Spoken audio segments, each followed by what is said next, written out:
Hey, Edgar's in Funneltopia here. A quick update related to charging contacts on any connected payment provider, which, yeah, this is for those who have multiple payment providers connected. And just to kind of streamline the whole process is, so yeah, before what happened is that you could charge only under the default payment provider, and that's it. You can see like when you click on it here, when you go to an individual contact under smart lists, under list, smart lists, you click on a contact over here. You can charge them, charge now. You can see it only the ones under like your default payment provider, but now you have the ability to see all of them. So let's say you have Stripe, NMI, and all the different ones. And now you have the whole list.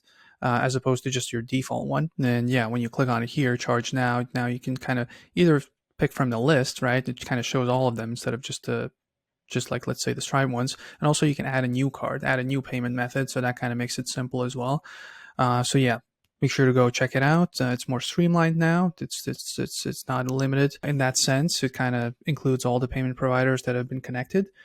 And yeah, if you have any questions about this, if I just kind of breeze through it, maybe something doesn't make sense, just make sure to click on the icon below and 24/7 chat support, anything related to this. It's kind of like a niche update. Maybe it's not for everyone. Just maybe, you just have Stripe connected and that's it. So it doesn't matter. But for those that have like multiple multiple integrations, this might be useful. And yeah, just ask us anything about this, anything else Funneltopia related, just send us a quick message. We'll make sure to respond as quickly as possible. But if you don't have any questions, I'll see you in the next video. Bye.